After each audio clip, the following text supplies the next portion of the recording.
lô máy nội địa Nhật đã cập bến về tới Việt Nam. Đây cái nhà mình. Trời ơi, đây, thật sự luôn. Nếu tất cả quý vị đã theo dõi kênh của em Huệ thì chắc chắn mình biết vừa rồi đầu năm rơi vào tháng 3 em có về được một lô. Suốt cho tới giờ phút này bắt đầu mới về thêm được một lô nữa. Đây là hàng nội địa của Nhật, tất cả đều đã chuyển qua điện 220. Mình không cần phải mua cái đồ bình ổn áp nữa. Nếu mà hàng nội địa Nhật mà hàng zin của Nhật, ta nói cực kỳ đã luôn. Hôm nay xuất sắc luôn cả nhà mình ha. Tổng số lượng là khoảng 218 máy. Hàng chuyên que. Rồi đây cả nhà mình. Đây thật sự luôn cả nhà ơi. Hôm nay chỉ được có 2 mã thôi. Em lên 2 dòng nha. Đầu tiên là tại vì tranh thủ thời gian, cả nhà nhìn cho em cái mã số đó nè. Máy Osaka.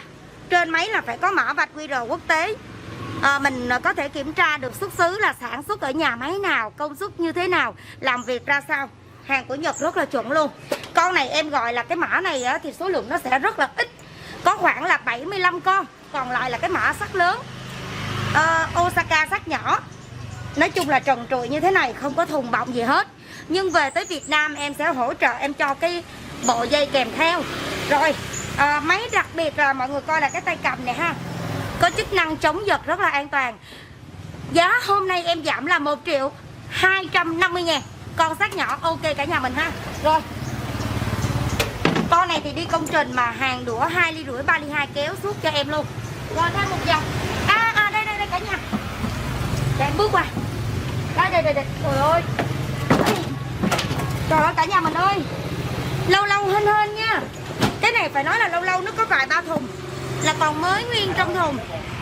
Em chỉ ưu tiên cho những ai ở tỉnh xa thôi. Cái này nó có được 3 thùng nha. Còn 3 thùng nè. Còn lại là máy không. Nó sẽ không có thùng gì hết. Cả nhà mình thông cảm, con trong thùng á thì chắc chắn nó không có trầy xước. Ok cả nhà mình. Ai ở xa thì em ưu tiên nha. 1.250.000. Rồi còn cái con sắt lớn. Đây mã sắt lớn. Rồi thật sự cả nhà mình nặng quá, xuất sắc luôn. Con sắt lớn này nặng 5 kg và cho phép là kéo 3,2 ly 4 ly kéo suốt. Cái điểm đặc biệt của Osaka là nó có chức năng chống giật rất là an toàn. Nhìn cho em, mã số nó là 250. Hàng của Nhật có mã vạch QR ha. Ok con này em nói luôn, hiện tại em sẽ giảm còn 1.750.000. Anh nào chốt thì gọi cho em có 2 mã nha.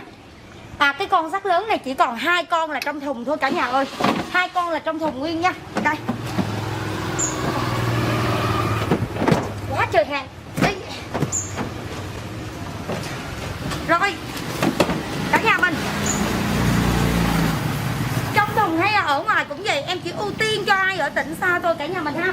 Rồi em lấy con máy ra em test nè. Đó, xách 2 con vô test thử. Đây.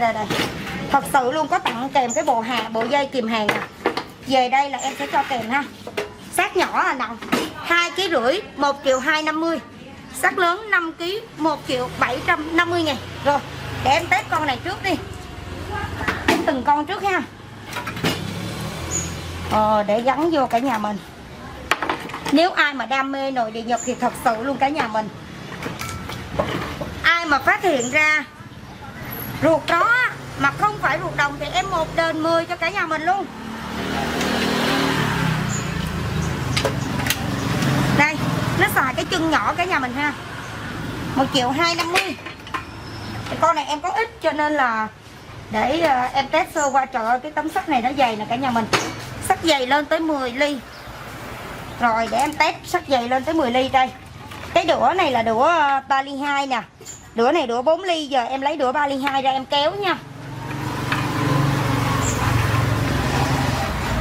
Nó nhỏ thôi nhưng mà xuất sắc luôn cả nhà. Chỉ có ai đam mê hàng nội địa Nhật á, mình xài á, nó cực kỳ là bền. Rồi sắt dày 10 ly. Để em ghim điện lên cái. Nhỏ gọn đi công trình làm cái gì cũng được. Đây. Bây giờ đây là đũa 3,2 ly và tấm sắt dày lên tới 10 ly. Em sẽ test một đường ha. Ăn mát quá tốt luôn. Máy nhỏ mà nó kéo 3,2 ly xuất sắc luôn.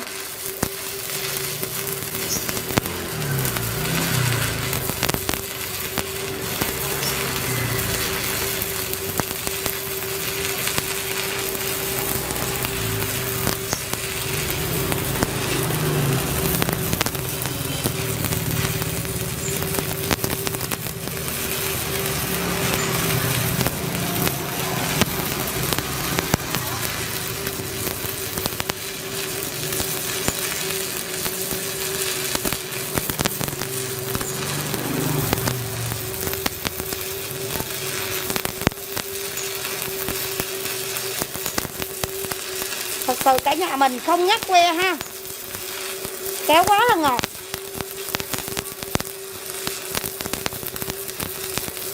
Trời ơi,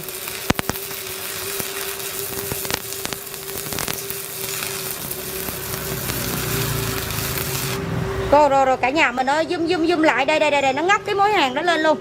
Đây cả nhà mình. Trời ơi xuất sắc luôn, cho em gãy lên nè, zoom lại cho em nha. Đây là quá nóng, nó ngỗng lên luôn cả nhà ơi, nó ngóc cái đầu đó lên luôn. Xuất sắc chưa? Nói chung á, xứng đáng cái đồng tiền mà mình bỏ ra. Hàng của Nhật thì nó phải chuẩn như vậy, cái tấm sắt dày lên tới 10 ly mà nó có cái độ ngấu rất là cao luôn. Ok ha, như con tôm lột luôn cả nhà mình ơi. Rồi, thật sự luôn cả nhà, cái tấm sắt này là coi như cũng tan nát cày trùa sỉ quá trời luôn nha, nhưng mà nó rất là mạnh luôn. Đây, em xuống mã, em chốt anh này là 1.250.000, có cây trà sỉ dư nè, với cái món hàng là em còn dư nè, ai lấy thì nhắn tin riêng, em sẽ cho thêm cái cây này để về mà hàng giống như em này nè, mình gãy cái mối hàng ra rất là ghiền. Rồi ok, rồi tháo dây ra, em xuống, con này là 1250 đi công trình cả nhà ha. Rồi em lên cái mã lớn này để dọn rồi cái dây kìm qua bên đó.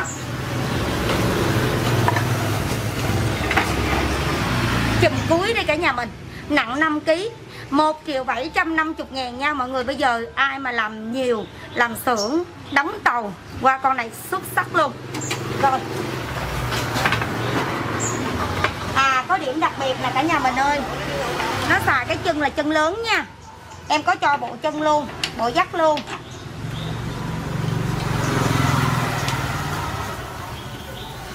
Từ tháng 4 á cả nhà mình, từ tháng 4 đầu năm, tháng 3 chứ, cuối tháng 3 đầu tháng 4 nó về được một lô, suốt cho tới thời gian này em mới làm thủ tục để lô thứ hai về, là coi như từ đây đến cuối năm là sẽ không còn hàng. Rồi, đẹp mát ở đây,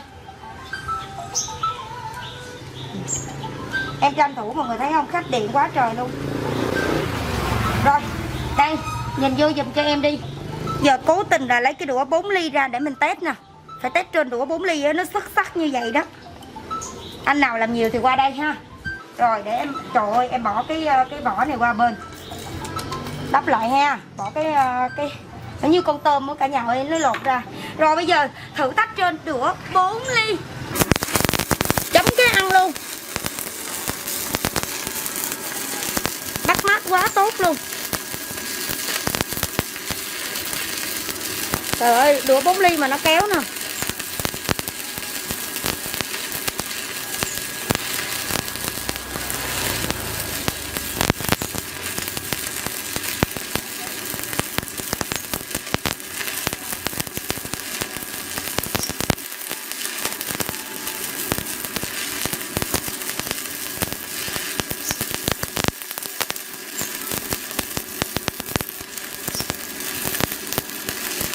Không có bị dấp que, không có bị ngắt que đó cả nhà mình. Mà cái tấm sắt này nó cũng quá là, nó bị sỉ nha cả nhà. Trời ơi, nó kéo đã chưa. Để em kéo hết đũa luôn nè.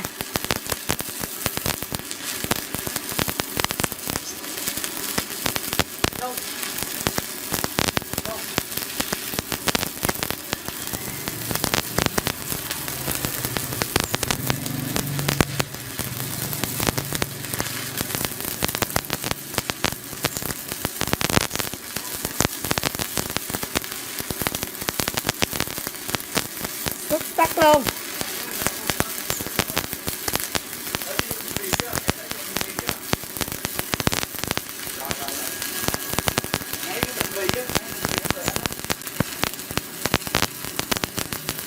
Trời ơi, ngóc cái đầu nó lên luôn cả nhà mình ơi. Đây. Còn ở đây cả nhà mình ơi, nó nuốt luôn cái cây đũa 4 ly luôn, kéo không ngắt que. Rồi quay làm ơn, quay sát giùm cho em bị ghiền rồi. Trời ơi, đây. Đó, xuất sắc chưa mọi người ơi. Đây là đũa 3 ly 2, đây là đũa 4 ly.